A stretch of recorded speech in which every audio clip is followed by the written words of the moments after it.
y'all? It's your girl Kiara and I am back with another video. And today's video is going to be a movie review. I have not done a movie review in a little minute. So we're gonna do this one.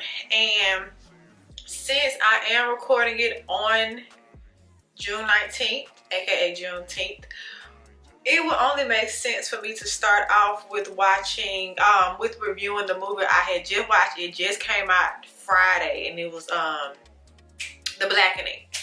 And I ain't got no notes, so just bear with me. I'm just gonna tell y'all what I remember.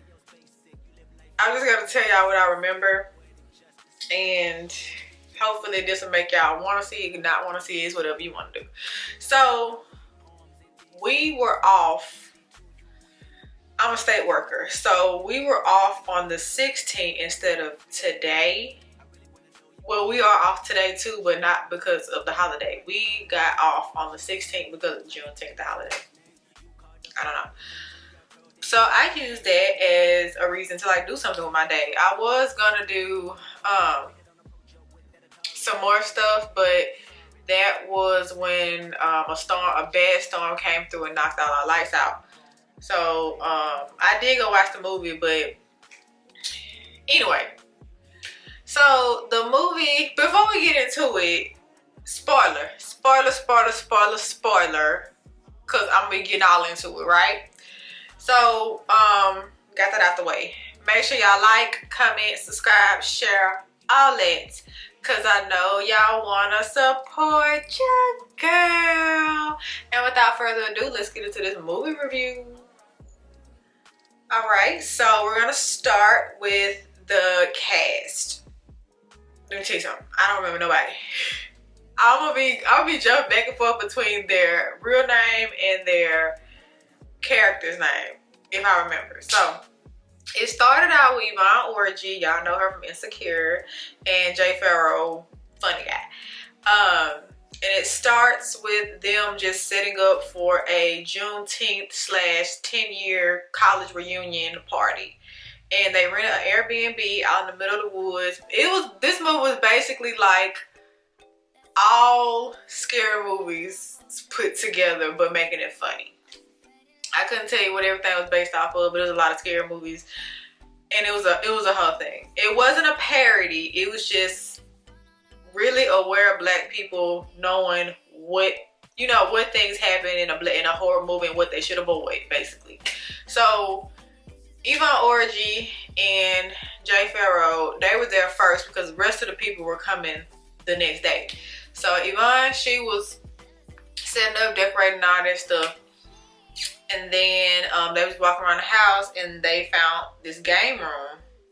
And it was a game in the middle of the room called The Blackening. You take the top off and it's basically the black face with the red lips, all that back in the old time days where people was talking, you know what I'm saying? You know, I thought that was part of the screen. And so they was finna start playing, but then they was like, pick a card,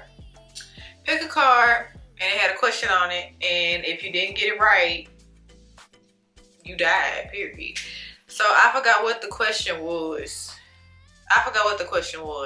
But they ended up getting it wrong, and they end up dying in the first like 5 minutes of the movie. Well, no, Jay Farrow ends up dying. He got shot in the neck with an arrow, and he dies. And then Yvonne, she gets kidnapped and tied up and tortured for a little bit. So that's the beginning. That's pre credits, the title sequence, I guess. It was pre that. So then this happens where it was 3 people in a car. It was Dwayne, he was the gay guy. Lisa was the dark-skinned girl. Listen. It's not got to do with color. I'm just remembering what shade of skin they had in the movie. And then light skin was in the back. That was she was from Empire. I can't remember her name on the movie. I don't remember her real name, but I just know she was on Empire. Let me look it up real quick. I'm gonna use their character names now. So The two in the beginning, it was Morgan and Sean, played by Yvonne Orji and Jay Farrell. Get that out the way. And then they cut to the people driving to there. It was supposed to be 8 people in total. So Morgan and Sean were already there. And then you have Allison, Lisa, and Dwayne. They all coming together. So they was talking about, oh, who all gonna be there? Because Lisa slipped up and said all 8 of us, which was supposed to be just 7 as far as Dwayne was concerned. And Dwayne was like, who all gonna be there? And she did not tell Dwayne that Namdi was supposed to come, which was her ex-boyfriend who cheated on her in college, but they back together now. She lied to Dwayne and said, oh, we just friends. It's nothing like that. Little did he know they was back together and they was hunching. Okay, so when they driving, then the next scene cuts to what's her name? Shanika, who pulled up to an old rickety gas station trying to get gas and snacks and stuff before they go up there. The cashier was a one-eyed hillbilly who was looking at her like she about to steal something. Like, sir, what you talking about?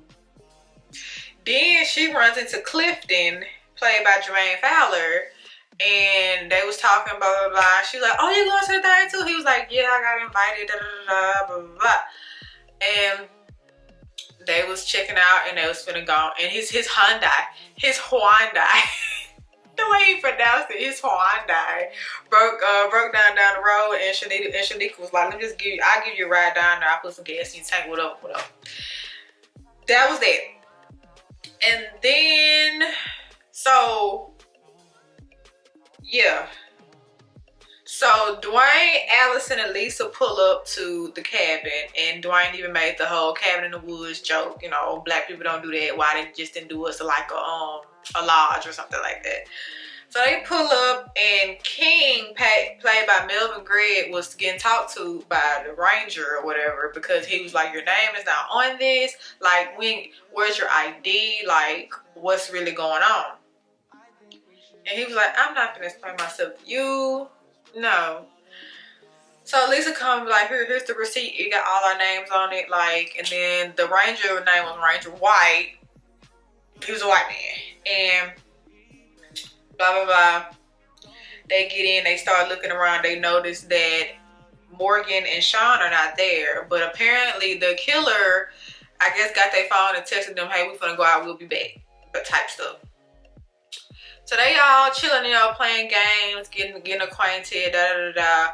Lisa and Namdi sneak off and do, and then Dwayne's just like, so he's gonna lie to me in my face. And Dwayne was high at this point. Dwayne was giving Molly, so to loosen himself up. And yeah. Anyway, Allison, she finds, like, when she first came down the hallway to pick her room, the game room door didn't have the game room sign on it. She come back through with Namdi, and she was like, that wasn't on that door last time. So they all go in there, and they go in the room, and they see the Blackening game back set up. Everything's cool. They start playing, and as soon as they were like, no, we're not doing that, the door closes and locks them in. So now they're forced to play. And the questions were like very stereotypically black. Like, what does what does NAACP stand for? How many black people was on Friends? And the thing about it was, it said the real answer was supposed to be like, I don't know. I don't watch Friends. I watch Living Single. And I was like, I guess, because that's what I do. I didn't know there was any black people on Friends because I don't watch Friends. But that's neither here nor there. Then they get to a point where it says y'all have, and then they find out that Morgan was alive and she was tied up in the basement. They said in order to save Morgan, you have to sacrifice the blackest one out of the group. So people was going around like, oh, you say the N-word the most. Oh, you dating a white woman. Oh, da da da da. You're gay. Dwayne was the gay guy. You're gay. Da da da. And then they went to Namdi. They was like, Namdi, if we're just going on looks, you are the black one. You are literally from Africa. He was like, no, I'm from Compton. My dad's the one from Africa. I'm like, it don't matter. It don't matter. It don't matter. I was in Sacramento. It was one of them. He was like, nah, da da da. And then they end up, and then they went to Clifton, and he was like, oh, I'm not black at all, da da da. I voted for Trump twice. And they were like, oh, let's just kick him out over the fact that he voted for Trump, and da da da da. I'm like, oh, I thought it was who's the blackest, not who's the, okay, whatever. So they send Clifton out and the thing, and then they continue playing. The killer ends up showing up on the screen in like a black face, and he was like, y'all get 3 minutes. Since y'all don't want to play no more, y'all going into sudden death, y'all got 3 minutes of safety, and then we're opening all the doors, and it's hunting season at this point. And so they went going, they grabbed their tools. Some people grabbed a meat cleaver, some people grabbed a knife, some people grabbed a vase, you know, whatever they can get. Some people grabbed chili powder, like seasoning. What you gonna do with that? I guess it's supposed to act like pepper spray, but yeah. So half of them stayed in the house and half of them went outside the house, because Allison was the one who suggested that they split up, because they was like, oh my god, that's the whitest thing you could have ever said, let's split up, which is what usually people of the lighter skinned origin would say in a situation like this. So they end up splitting up. Half of them go outside, half of them stay inside and defend themselves. Then they find out, because they was like, the killer can't be in 2 places at one time. So, long story short, they find out that there's actually technically 3 killers. 2 were the twins. The one that at the gas station with the one eye, he had a twin. They had both his eyes. So it's the twin hillbilly boys. And I'm going to save the mastermind for the end. So they found out that the twins were paid to kill these people, because they was like, who has a problem with us? I don't know nobody who got a hit out for me like that, for real. So they do all this, they do all that. They end up killing the 2 hillbilly brothers. And then they was like, but stuff's still going on. And so they go down into the basement looking for Morgan, because they thought Morgan was still alive down in the basement. So they go down in the basement. Oh yeah, and the officer, the ranger, he gets shot in the back with an arrow and he dies. They go down to the basement, and then on camera they saw Clifton die and get dragged out of the frame. They go down to the basement and they see Clifton and Ranger White in the basement sitting in the chairs, like with arrows sticking out of them or whatever. Then Clifton, they touch on Clifton and he jumps awake. And it was kind of like a jump scare. And then Clifton confesses that he was the mastermind. He paid the hillbillies to kill them because they haven't seen Clifton in years. And the reason why he felt bad, because all he wanted to know was how to play spades. And he was a beginner and nobody really taught him how to play spades. So when he played spades, he was reneging. And let me tell you something. Y'all gonna think I'm so weird. I just now figured out how to play spades like a month ago. So I get the pressure of getting, yelled at and cussed out and all that other stuff. But it's just like you gotta have thick skin when you play spades. I've been a spectator. I've been a spectator to a spades game. Ain't nothing sweet about it. Ain't nothing sweet, ain't nothing nice, ain't nothing easy about spades. Like, you mess around and renege, it's over with for you. And so basically, Clifton was playing spades. He kept messing up, and basically everybody was getting on his ass about how he can't play spades. And they kind of like isolated him from playing the game, and so he felt bad. So that's the day he had his first drink, and then he ended up committing manslaughter to 2 people. He ran over 2 people and he disposed of their bodies. No, he went to jail for it. He went to jail for 4 years, and in those 4 years he was coming up with his plan to get revenge on his friend group. Cause they knew, like, even they knew Clifton ain't their friend. Like, so Clifton basically reveals himself to be the killer. He was gonna kill everybody else. Like, you ruined my life. This, that, and the third. I could have been doing something in my life, but y'all, which was the weirdest reason to get back at somebody. Just because you don't know how to play spades and your little soft ass can't take a little banter, a little cussing out. Like, come on now. And so they had this thing throughout the movie where black people can read each other's minds, and Dwayne was the one talking with his mind, and then Clifton looked at Dwayne like, I can hear you. And so that was kind of his messed up, like he messed everything up. And so the lights go out, they basically jump Clifton, and they basically kick him down the well that he also threw Morgan and Dwayne's body down. Not Dwayne, Sean. Morgan and Sean's body down the well. And that was the end of the movie. It was a lot going on. I feel like some scenes were a little too drug out. I felt like, this just me being me, I always assume when I go into watching a black movie, majority black cast, that it's going to be a lot of, it's going to be a lot of being woke, a little too woke for me, because you know what I'm saying, with everything going on in the world, they just have to put that on the forefront, like racism, politics, just all that in one, which it makes sense because we're still living that to this day. Literally to this day, we're still going through that, and we're gonna continue going through it until who knows when this is gonna stop, because segregation didn't get abolished until 50 years ago. That's nothing. My grandma was 85, 84. My grandma was 84. So that was going on when she was in her 30s. So this is nothing, like, segregation was abolished when she was in her 30s.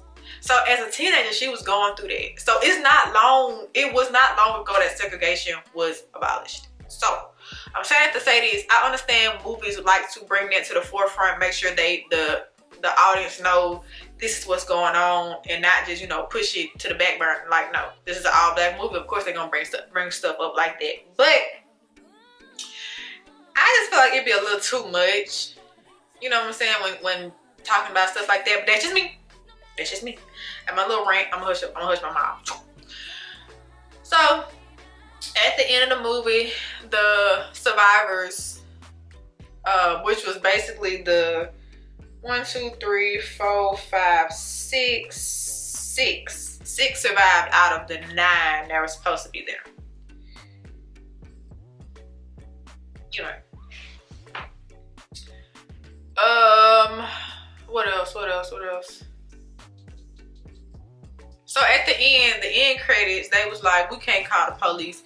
They see all these black people and a dead white cop and 2 dead white men. They gonna immediately lock us up. So Dwayne's idea was to call the fire department, because the fire department is not going to arrest you, which it made sense. But then the end credits, they got blown away about the fire hose or whatever, which is kind of funny, I guess. And yeah, that was the Blackening. If you still want to go watch it, or if you feel like you watched it just by me explaining it to you, then good deal. As long as you watched it all the way through. Let me start something to test to see if y'all watched it all the way through. If you watched it all the way through, drop the 100 emojis, because I just passed 100 subscribers. So just drop the 100 emoji in the comments and just let me see who all watches to the end. And I will be back with another movie review. Excuse my stuttering, it's terrible. I will be back with another movie review, and you might see me in this same thing in like another video. But don't worry about that. It's cool. I'm trying to catch up with the weeks that I lost with y'all. So if y'all like this video, make sure y'all like, comment, subscribe, share, all that, because I know y'all wanna support your Girl. And like I always say, I will see y'all in the next video. Bye, guys.